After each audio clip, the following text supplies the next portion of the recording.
अस्सलाम वालेकुम। इस वीडियो में मैं आपको बताऊंगी ऐसी 5 रीजंस जिन रीजंस की बेसिस पे आपको Faisal town phase 2 sector x को इन्वेस्टमेंट के लिए या अपनी फ्यूचर रेजिडेंसी के लिए कंसीडर करना चाहिए। तो उसमें सबसे फर्स्ट पॉइंट आ जाता है लोकेशन का। अगर हम फैसल टाउन के प्रीवियस जितने भी ब्लॉक लॉन्च हुए हैं सेक्टर ओ में, उनकी लोकेशन की बात करें और सेक्टर एक्स की लोकेशन की बात करें तो एक्स की लोकेशन बहुत ज्यादा प्राइम है, क्योंकि ये रावलपिंडी रिंग रोड के बिल्कुल साथ ही ब्लॉक लॉन्च होने जा रहा है। इससे पहले जितने भी ब्लॉक्स है वो मोटरवे फेसिंग तो है, पर उनको मेन एक्सेस जो है वो रिंग रोड से ही मिलना है। तो अगर आपने रिंग रोड से ही गुजर कर अगले ब्लॉक तक जाना है तो आप क्यों नहीं सेक्टर एक्स में इन्वेस्ट करें, जो रिंग रोड के बिल्कुल साथ है और उससे कनेक्टिविटी बहुत जबरदस्त है। बेशक आपने टूवर्ड्स M2 मोटरवे ट्रेवल करना हो या आपने M1 पे ट्रेवल करना हो, तो ये कनेक्टिविटी आपकी इन्वेस्टमेंट को और आपकी रेजिडेंसी के लिहाज से ये जो लोकेशन है सेक्टर एक्स की, ये बहुत ही प्राइम लोकेशन है।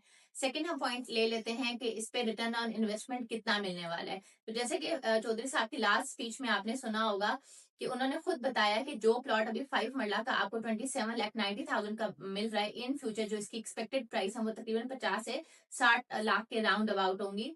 और जैसे ही सेक्टर एक्स की साइड पे मशीनरी डिप्लॉयड हो जाएगी तो आप खुद देखिएगा कि कुछ ही मंथ्स में आपको वहां का लैंड लेवल नजर आएगा। आपको वहां पे स्ट्रीट कटिंग, स्ट्रीट की रोड की कंपेक्शन, लेवलिंग, इवन के आपको स्ट्रीट बोर्ड्स भी नजर आएंगे। तो हम एक्स है उसकी जो इम्यूनिटीज और फैसिलिटीज का एक स्टैंडर्ड है वो बाकी ब्लॉक्स की निस्बत थोड़ा सा डिफरेंट है।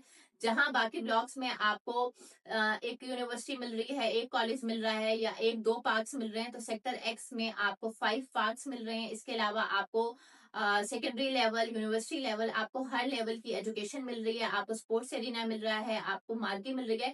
तो आप ये सोच सकते हैं कि अगर आप किसी एक ऐसी कम्युनिटी में अपना प्लॉट बुक करवाते हैं जहां पर आपको सारी की सारी फैसिलिटीज एक ही ब्लॉक में मिल जाएं, तो ये इन्वेस्टमेंट आपके लिए इन फ्यूचर बहुत अच्छी साबित होने वाली है। तो हम ये कह सकते और सेक्टर एक्स वो वाहिद ब्लॉक है जिसमें आपको तकरीबन 40 to 50% कैटेगरी प्लॉट्स मिलते हैं। अब सबसे बड़ा मसला ये आ रहा था, अगर हमने फैसल टाउन फेज 2 के बारे में बात करेंगे, जितने भी प्रीवियस ब्लॉक लॉन्च हुए हैं उसमें बहुत सारे मेरे भी ऐसे क्लाइंट्स और इन्वेस्टर थे जो कैटेगरी प्लॉट लेना चाह रहे थे, पर उनको यही सुनने को मिलता था या तो प्लॉट होल्ड हो गए या प्लॉट सोल्ड हो गए। तो सेक्टर एक्स में इस टाइम 40 से 50% आपको कैटेगरी प्लॉट मिलता है, और वो भी बहुत बेहतरीन लोकेशन के साथ। फेज 2 में इन्वेस्टमेंट के ख्वाहिशमंद है, पर आप इस चीज में कंफ्यूज है कि आखिर आपको कौन से ब्लॉक में इन्वेस्टमेंट करनी चाहिए जहां पर आपकी इन्वेस्टमेंट भी सेव रहे और आने वाले दिनों में आप उस इन्वेस्टमेंट पे एक अच्छा प्रॉफिट भी गेन कर सकते हैं। और अगर आप अपनी रेजिडेंसी प्लान करें तो आपका कनेक्टिविटी करने में भी आसानी हो। तो मेरी आपको यही सजेशन है, आप सेक्टर एक्स में इन्वेस्ट करें बगैर वक्त जाया किए। सेक्टर एक्स में अपनी बुकिंग को प्रोसेस करवाएं, और इस हवाले से अगर आप कोई भी इन्फॉर्मेशन लेना चाह रहे हैं तो मेरे दिए गए कॉन्टेक्ट नंबर पर रब्ता करें।